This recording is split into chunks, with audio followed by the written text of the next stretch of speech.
नमस्कार दोस्तों, एक बार फिर हमारे YouTube चैनल में आप लोगों का हार्दिक स्वागत है। लेटेस्ट अपडेट निकल के आई कि कर्मचारियों के लिए बहुत बड़ी खुशखबरी है। इस महीने की सैलरी के साथ मिलेगा 58,038 रुपये का एरियर।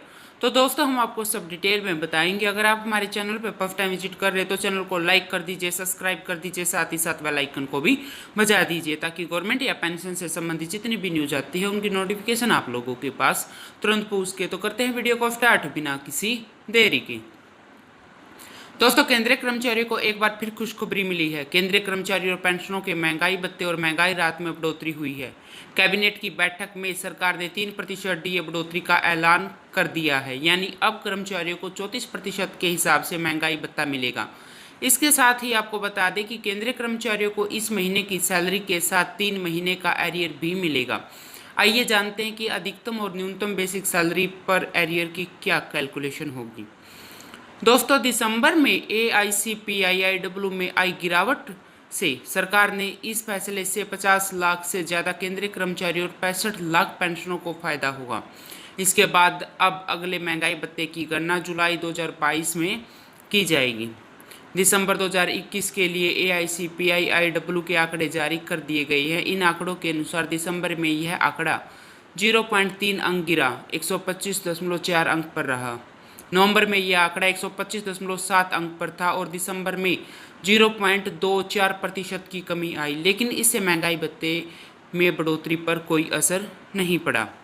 महीना जुलाई 2021 में जो डीए था वो था 31.81%। अगस्त 2021 में जो डीए था वो था 32.33%। सितंबर में 32.81%, नवंबर में 33% और दिसंबर में 34%। डीए अंक की अगर गणना करते हैं तो जुलाई के लिए कैलकुलेशन 122.8 गुना में 2.88 बराबर है 353.664 हुआ। अगस्त के लिए कैलकुलेशन करते हैं तो 123 गुना में 2.88 तो 354.24 हुआ।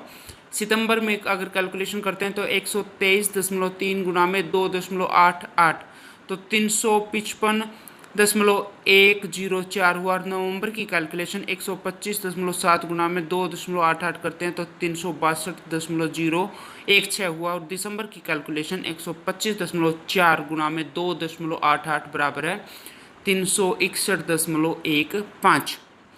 3% महंगाई भत्ता बढ़ने के बाद कुल डीए 34% हो गया है। अब 18,000 रुपये की बेसिक सैलरी पर कुल सालाना महंगाई भत्ता 73,440 रुपये होगा। लेकिन अगर अंतर की बात करते हैं तो सैलरी में सालाना इजाफा 6,480 रुपये का हुआ। न्यूनतम बेसिक की अगर कैलकुलेशन करते हैं तो किसी कर्मचारी की अगर बेसिक सैलरी 18,000 रुपये है तो नया महंगाई भत्ता को 34% है प्रति माह हुआ 6,120 रुपये। अब जो महंगाई भत्ता 31% है उसके हिसाब से 5,580 रुपये। उनमें अगर अंतर की बात करते हैं तो 540 हुआ और सालाना सैलरी में इजाफा हुआ 6,480। अगर किसी कर्मचारी की बेसिक सैलरी 56,900 रुपये है, अधिकतम बेसिक सैलरी पर हम कैलकुलेशन कर रहे हैं, तो नया महंगाई भत्ता 34% के हिसाब से प्रतिमाह हुआ 19,346 रुपये। 31% जो अब महंगाई भत्ता है उसके हिसाब से है 17,639 रुपये। अंतर हुआ 1,707 रुपये और सालाना हुआ 1,707 को अगर 12 से गुना करते तो 20,484 रुपये प्रति माह। तो दोस्तों आज के लिए इतना ही, मिलते नेक्स्ट वीडियो में, तब तक के लिए जय हिंद जय भारत।